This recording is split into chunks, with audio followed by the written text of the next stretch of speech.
Frank Gruber, video blogger of the highly popular Somewhat Frank and product manager at AOL. Thanks for joining me on this chat, Frank. Thank you, Rohit. I appreciate it.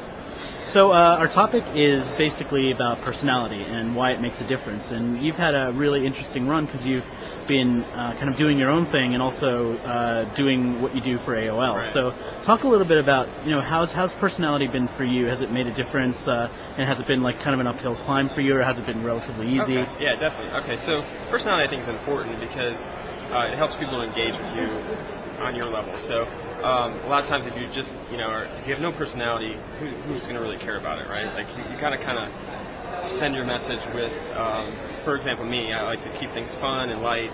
And if I didn't do that, I think that obviously no one would be watching or listening or reading or whatever. So I think that's been kind of the way that I've approached it.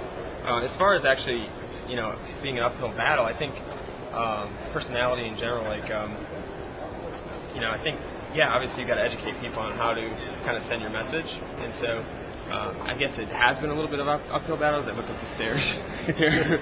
Yeah, we do have nice stairs here. We're at the very uphill. But ultimately, I think people are starting to get it, and it was interesting. I think that I've been doing it for a while, but I think that I've seen the other people around me, the actual competition, or if you want to even call it that, has improved, and so you constantly are raising the bar for what you actually do online, and I think it's great because it's actually creating more people are getting involved, and actually the best stuff is rising to the top. So it's not a battle of how long you've been doing it anymore. It's actually a battle of how good you're doing. Yeah. So, now, how long have you been doing it? How long have you been? 3.5 years is when I started Somewhat Frank. So, and then I've been at AOL just 2 years. So they kind of found me through my personal brand, which is kind of an interesting story. So you ended up with the job through your personal brand? Through the stuff that I was doing online. So, and it's really weird. Like a lot of people know their work for AOL, but a lot of people come up to me and they're like, "Oh, it's Somewhat Frank," and I'll get that at like a conference or wherever,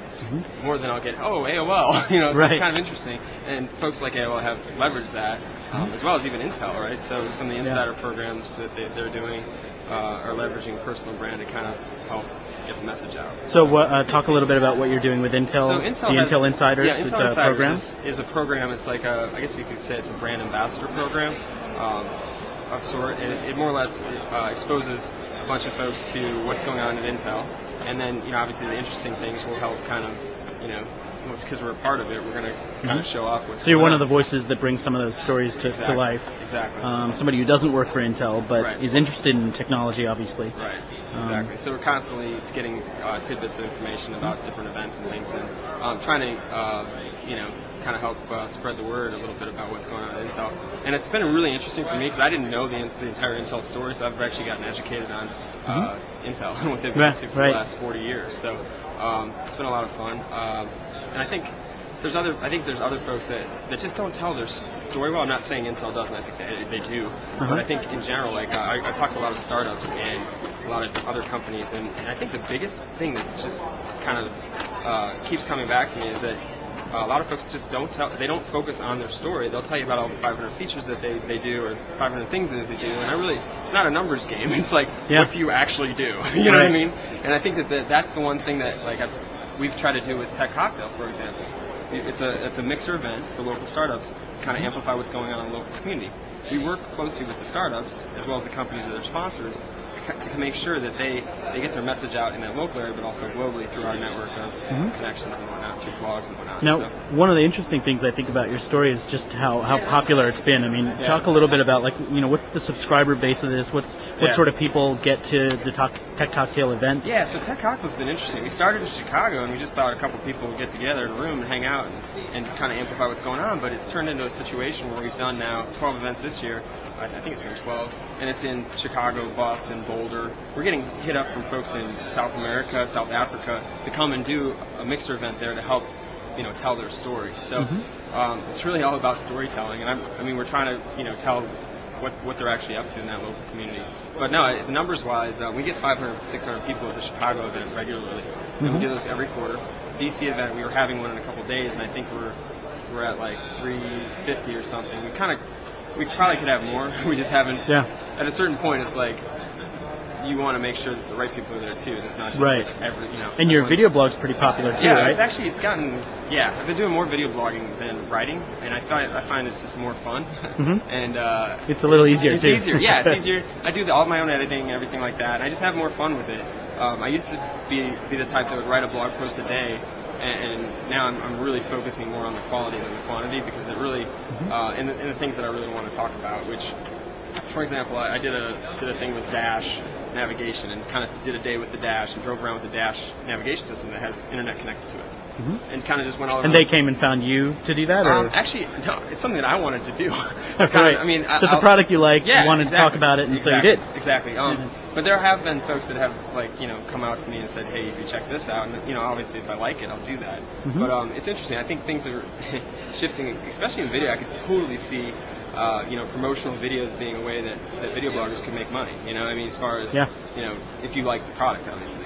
It's kind of like a pay-per-post, but if you actually like the product and you were going to do it anyway, well, I don't really It see still much- meets the authenticity standard, right? Exactly. Yeah, because exactly. one of the big things that a lot of us in the industry talk about is this idea that people are going to trust those opinions one-on-one, and you've obviously built up a base Right. of people who listen to your show, Right. who watch your show, and they trust you. And Yeah. so if you talk about a product, you're likely to influence quite a lot of people. So Exactly. talk a little bit about, I mean, one interesting thing I think is just about the relationship of your personal brand to AOL, and whether you've managed to kind of translate some of the stuff that you've done on your own into a change at AOL, which some people might call a faceless company.